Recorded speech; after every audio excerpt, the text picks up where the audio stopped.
Hiya folks, and welcome to another episode of From Amateur to Expert.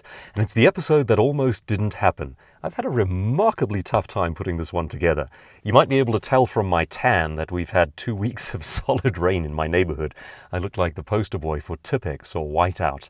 Nevertheless, to cap off 2 solid weeks of rain, we have a power failure all around our area. It's like living in darkest California. And that makes life difficult when you're shooting video blogs. So instead of a controlled environment in which I can switch on the lights and make sure everything is exactly as it should be, I've had to go looking for natural light.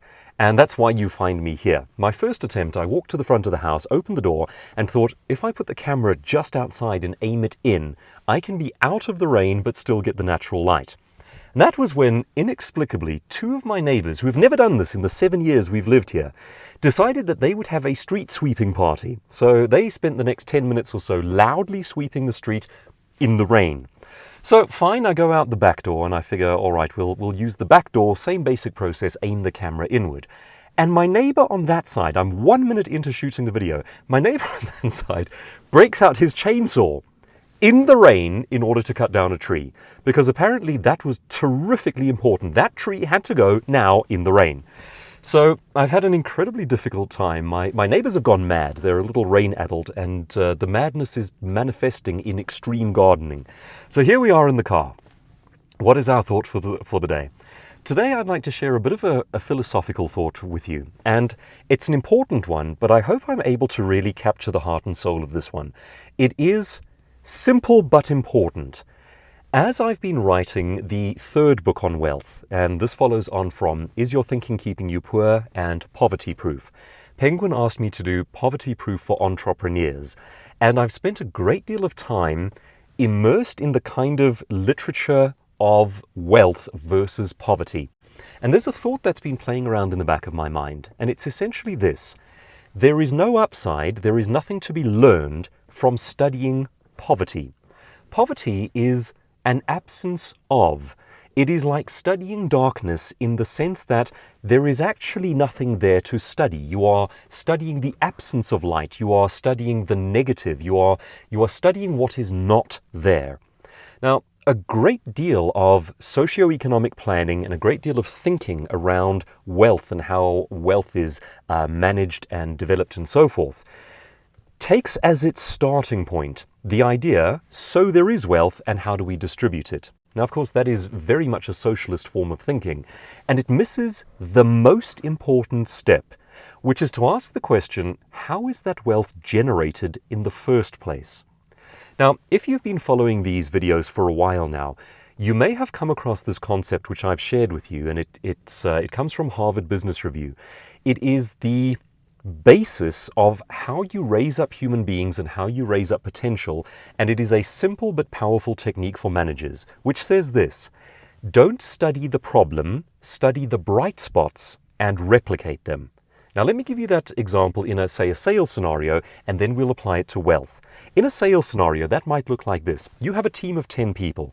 8 of them are underperforming. 2 of them are superstars.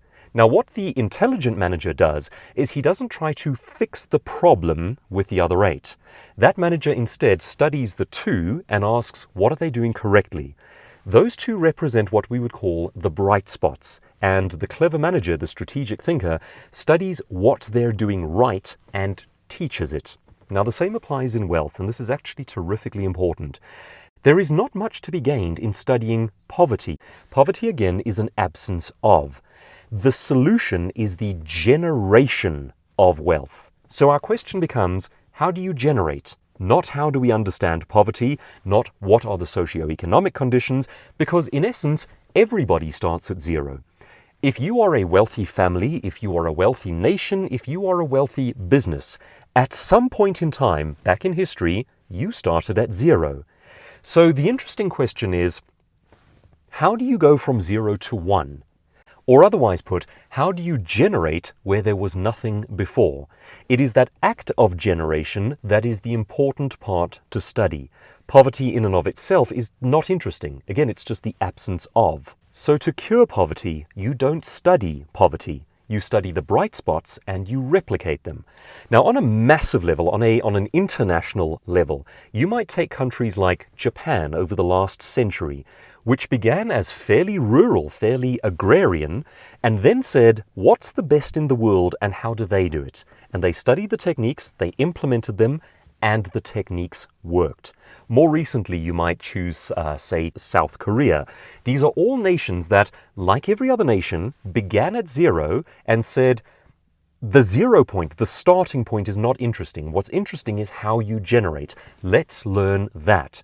And they went shopping for blueprints for how to generate, found good ones, replicated them, and it worked. For you and me, building a business and becoming wealthy is not a case of studying poverty. Everyone starts at zero. The interesting question is, how do you go from 0 to 1? And that is a question that regards how do you generate. When you then take it further, there are good answers to the question, how do you generate? The simplest and most fundamental one is this. Your human capital is the beginning of value. Human capital is your capacity to repay trust with excellence, your capacity to work hard, your capacity to work cleverly, your capacity to be an entrepreneur and to provide value. Value is the equation at the heart of wealth. He, she, or whichever corporation that provides value receives wealth in return. That's the basis of capitalism 101, and it is a noble endeavor. Generating is about providing value. Providing value comes through human capital, clever decisions, hard work. Now, all of that is actually fairly basic, but extremely important. And it focuses our thinking correctly. When we ask the question, how do you grow a business? How do you grow your personal wealth? How do you grow an entire economy? The issue is not, let's study poverty. The issue is, how do we study the generation of wealth? What's at the heart of generating wealth? How do we promote that? Poverty is an absence of. It's the starting point. It is zero. There is nothing interesting to be learned from it. Instead, we should ask what the bright spots are and then learn to replicate them. There are bright spots all around the world and they are easy to study.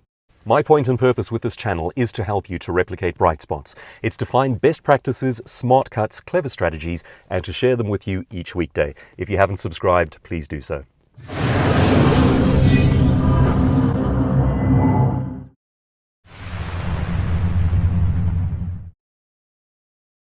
Right, and with that, it looks like the sun has come out. Maybe that'll put an end to the night of the living gardeners.